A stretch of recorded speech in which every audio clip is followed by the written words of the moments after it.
Hello and welcome to part 2 of my empathy mini series.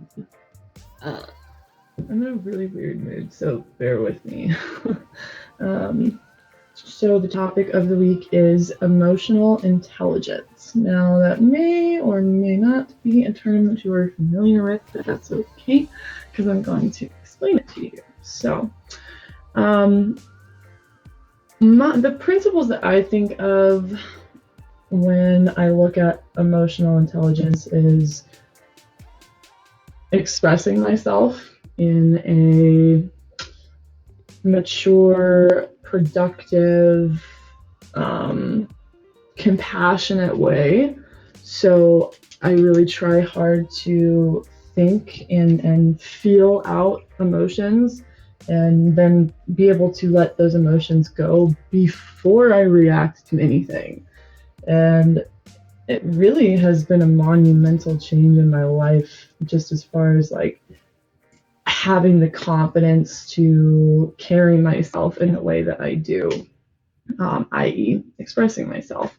So, expressing yourself isn't always just like what you wear or what kind of phone you have or what kind of car you drive. I wholeheartedly believe that it's a way deeper level than that. Um, how you express yourself is also like how comfortable you feel talking about certain things or when you feel the most comfortable being yourself. And I really, really believe that people should have enough love in their hearts for themselves to be like that all the time.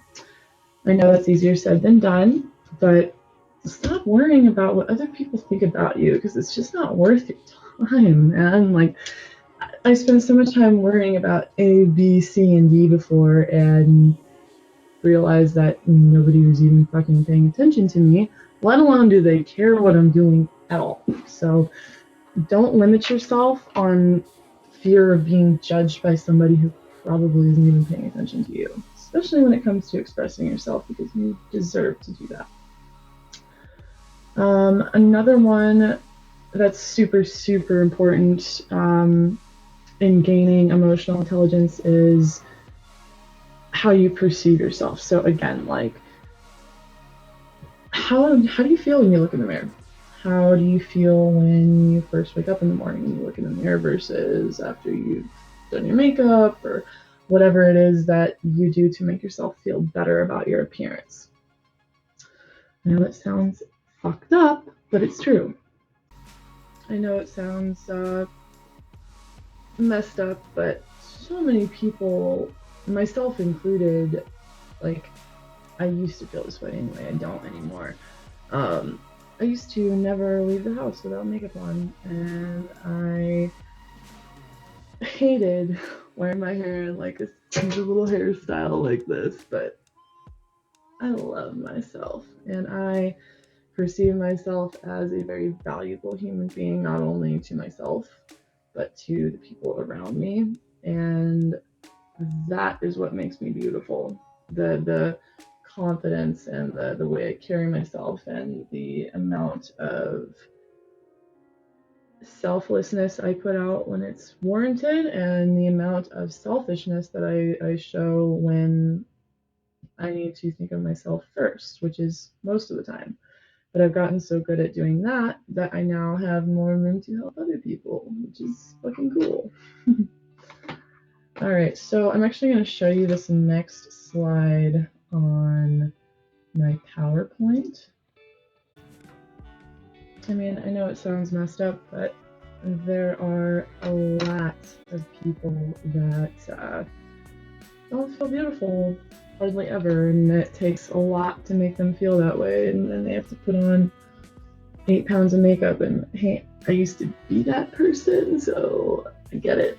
Doesn't mean that it's healthy for you. It doesn't mean that it's not just a band-aid that you're putting on top of society's beauty lies and what you've been conditioned to believe you're supposed to look like, but it's all in your head, I promise you, because people will see your true beauty after you figure it out. And they might be able to admire certain aspects of you, but nobody's going to totally disarm themselves for someone who's not doing the same thing. Does that make sense? It's just like a natural thing. So as soon as you are open with your heart and your mind and your intentions, and you start to wear your soul on your sleeve, you'll be surrounded by nothing but people that do that. It's just how the law of attraction works. So, um, I really think that interpersonal skills, compassion, understanding, not judgmental thoughts of yourself or others, negative emotions, and their management, there's a lot that goes into emotional intelligence, but we're just going to kind of go over the basics this time around. I might actually end up doing a whole topic on emotional intelligence because it's a lot to take in. So I'm going to do my next slide on my desktop. Okie dokie. So I think that kind of covers the basics of what we're going to go over with this webinar. The next topic is going to be self-love. So a lot of this stuff ties into that. So keep that in mind. All right. So I have learned in my journey to find love for myself and in turn other people, even ones that don't necessarily bring anything super positive into my life. I've learned to appreciate the light and the dark, because you can't have one without the other, right? I know that learning these things, or even trying to wrap your head around them, can be a little intimidating, especially when you're new to all of it, or even more so if you're not and you've tried this and the bad days kind of took over again. That doesn't mean you're doing anything wrong, I promise you. The best things in life are right on the edge of your fear, and a lot of people will stay in that comfort zone because of that, but they don't understand that you can't grow without change. You can't grow without failing, because you don't become an expert at something overnight. And the same goes for self-care. I don't know why it's more important to figure out how your phone works in a day and a half when you get a new phone than it is to try to figure out what you and your soul and your mind and your emotions need from you. And you're not ever going to get that from other people. So many people go searching for that stuff in relationships or friendships, and they're usually futile because of that. Like, you can't go into a new connection with somebody with expectations. You can't go into it with conditions. Like, I'm only going to be happy if this person wants to blank, and you can't go through life thinking like that. You have to retrain your brain to think, I love this person until they give me a reason that shows me it's an unhealthy thing for me. Redirect it and make it all about you. Life is too short to let vampires suck the life out of you, which I've done before. I think that it's a really big thing to start slow and just start telling yourself things that are positive, like if I can learn to forgive myself, I can more easily forgive others. And that is like a huge thing. If you can just suck up your ego and accept someone's apology or apologize to them because you did something wrong, the world would be such a better place. But people are always, they always got to be right. They can't ever be wrong. They can't ever be told that they've done something wrong. They have to be perfect, but they don't realize that imperfection is what makes people perfect. Like, I love watching somebody try and fail and try and fail and try and almost get it, and then try and succeed, because that when they finally succeed, they're like, damn, all that hard work was so worth it, and I shouldn't have been scared of it all along. It was good for me. So let's take a deeper look at what significant qualities empaths have. Empaths are humble, so they have a very, very compassionate, open acceptance of all things in life, good, bad, or just downright ugly, they see the value in those things. So get out of your comfort zones and do your best to always challenge yourself. Always be kind in the process and intuitive. Don't ignore your gut, because 9 times out of 10 your gut is right. And I learned that the hard way.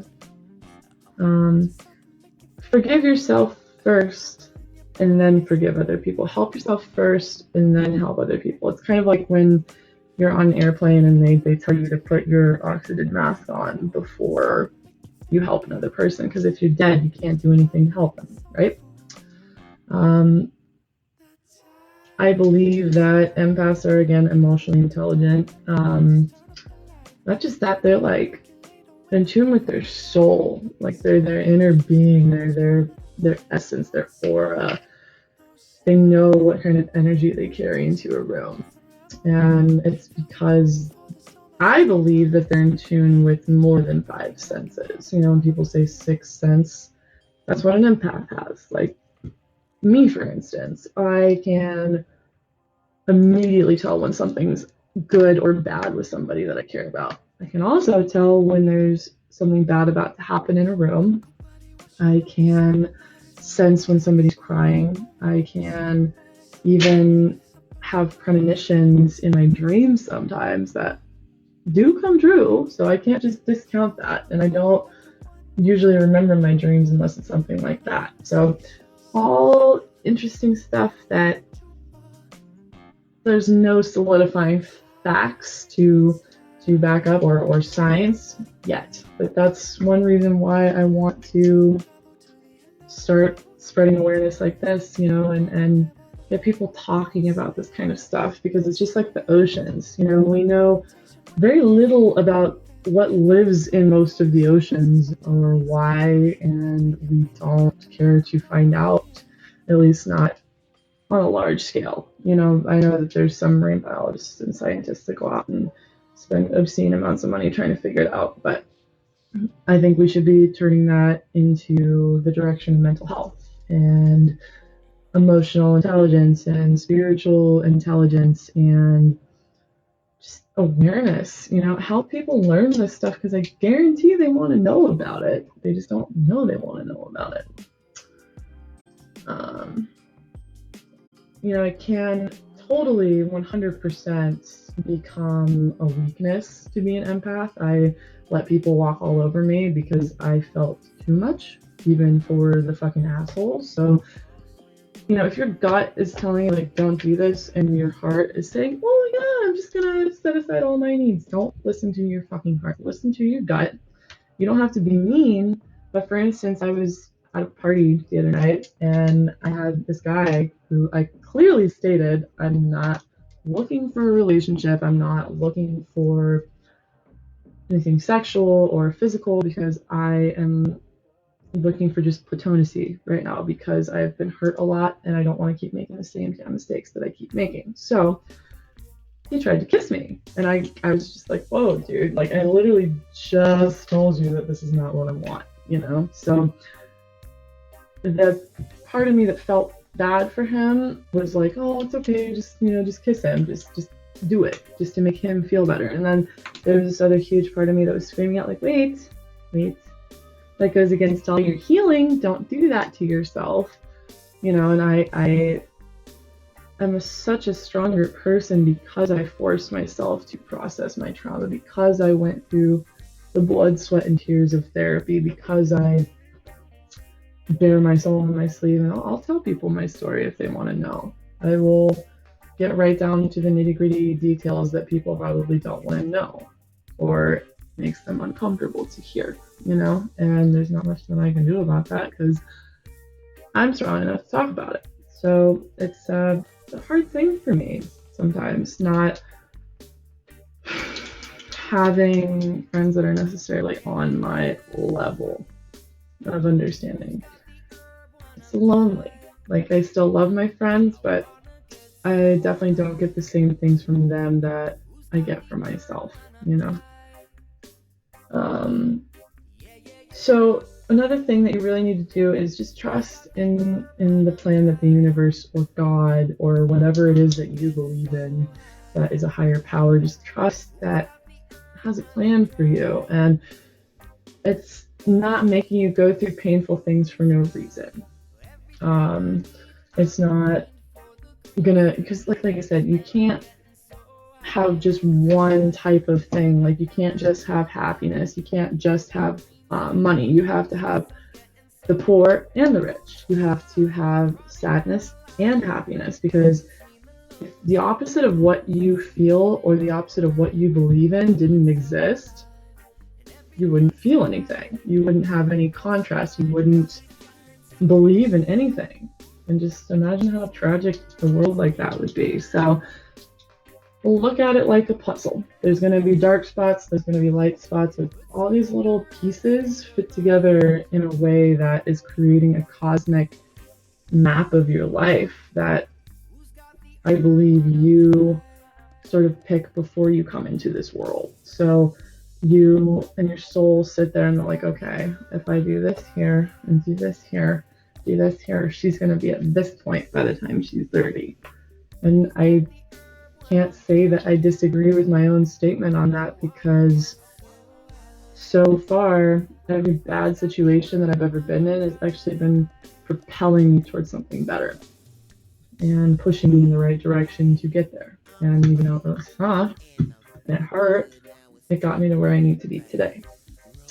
Give up on trying to control things. Same kind of thing.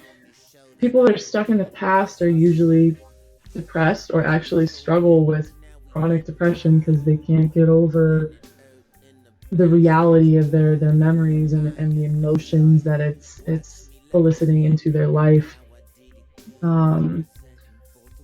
I was there, I was a miserable, bitter person who would stay in bed and cry all day. And I am such a beautiful human being. I deserve so much more than that. And so do you.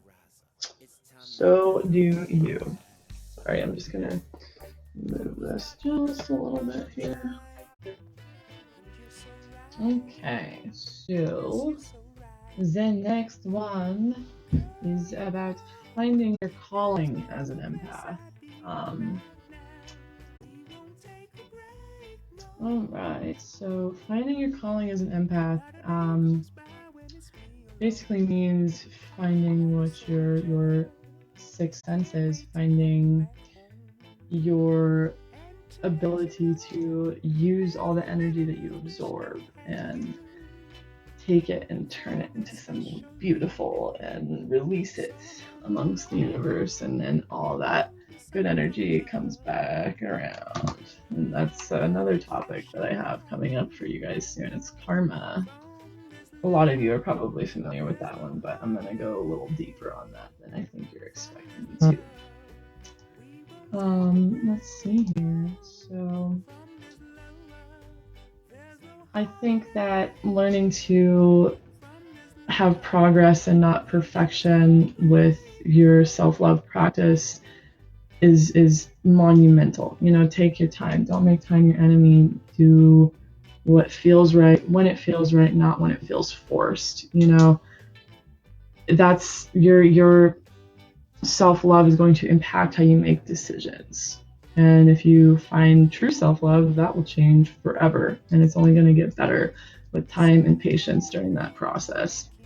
It's definitely not easy. It's one of the hardest things that I've had to go through, and it took quite a long time for me to figure it out. And I'm still working on it. But nothing's impossible. And once you start doing this kind of stuff, you'll start attracting people that are good for your soul. They're those people that you meet and you're like, wow, you've seen some shit. You've experienced some stuff that could have made you very cold, and it hasn't, and that's a beautiful thing. This helps you understand like your worth and your expectations, which in turn helps you find peace alone without other people. And that means that you can find happiness in almost all the areas of your life because you don't give your energy away to vampires.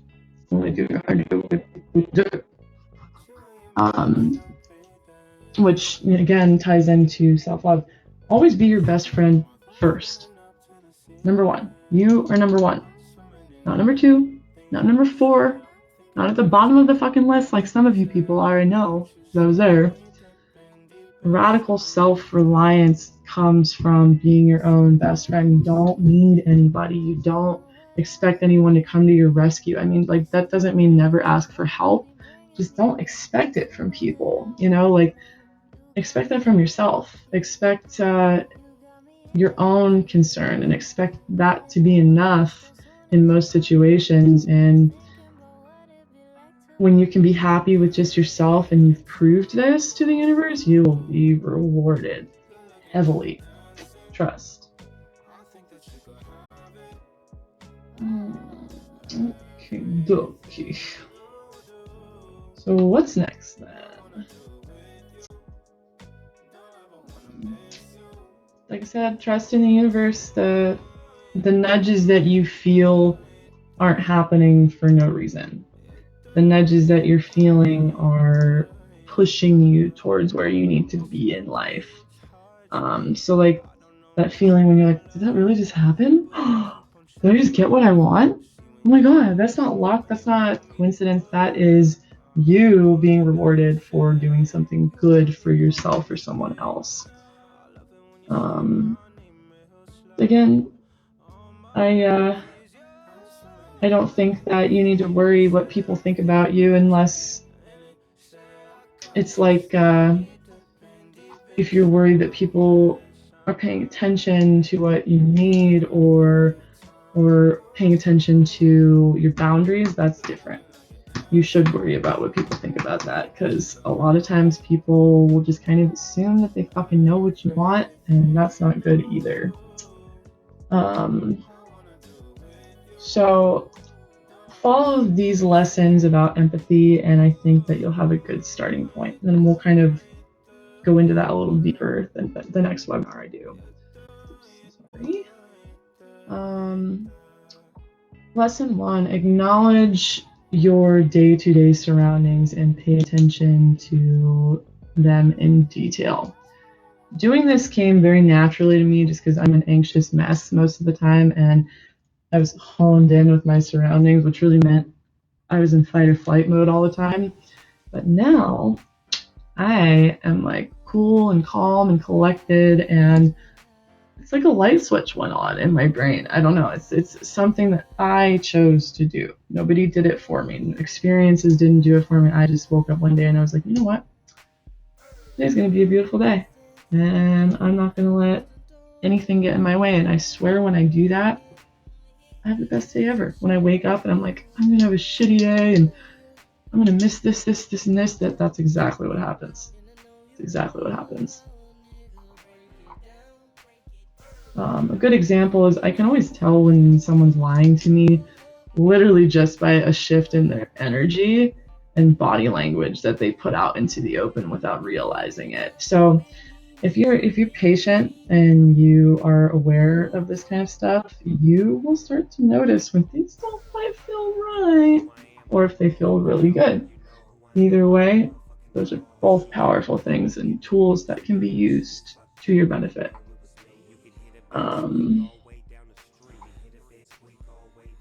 So again, you are the only captain. I use spaceship because I'm a dork and I love space, but you are the only captain of your spaceship. You are the driver behind the wheel of your car. You don't have anyone else steering that car but you, and the same goes for your thoughts and your mind. You have the ability to stop any negative thought immediately. People just like to pretend like they don't because they want to feel justified in feeling shitty or feeling sad or feeling this or feeling that. And if you just feel and honor those emotions and then let them go, you feel so much better. You don't feel like something's been taken away from you because you have the confidence to not let that kind of stuff take something away from you, if that makes sense. Um, Lesson two, again, cultivating patience. It's so funny. Like, I wasn't even tying that all together. That was just me kind of winging it with my words. But this is how passionate I am about this stuff. I love sharing this kind of this energy and this knowledge with people. Um, the world is full of fascinating insights and experiences and personalities from people, etc. But most of those people pace their minds, their lives, and their hearts at a much slower rate than I do and most empaths. And that's okay. The more you can tap into your inner being and the more you can learn about just how powerful you can be and how much patience you can produce just by changing the way you look at experiences, you will never look back and you will only want to grow in the right directions. You know, don't be rude. You can always be kind to people. Just be careful who you give your energy to and in turn who you absorb energy from. Be the change that you want to see in other people. Practice what you preach. Otherwise, you're just as bad as everyone else. So an example is people turn to negativity as a default. When someone you know and love is doing this in any situation, validate their feelings if it's appropriate. If they're being violent, I say probably don't validate their feelings and get away from that toxic situation. But if it's something that you can empathize and sympathize with, validate their feelings, even if they're being nasty. Just do that. You'll feel better. But then show them what it looks like to keep your calm and stay collected with your thoughts. Show them the light side of a dark moment. Change the way you and the people you love and even strangers look at hardships in life. Like, I'm always trying to leave an impression on people, even if they're a little weirded out by it. I feel like I do leave an impression on everyone I meet, even if I'm babbling at them for 5 minutes. Teach people how to grow from the less pleasant events life throws our way, because we cannot grow without genuine mistakes. We can't. And I think it cut off my little text box here, but I said I didn't see the changes come until I made the effort to let myself make mistakes. A good example is from hula hooping. I do hula hoop dance, and I didn't even know how to hold it up around my waist when I started. And now I'm already on to another flow art that I'm learning, and I love it. It's like moving meditation. It's perfect. Anyway, we'll get into that some other time.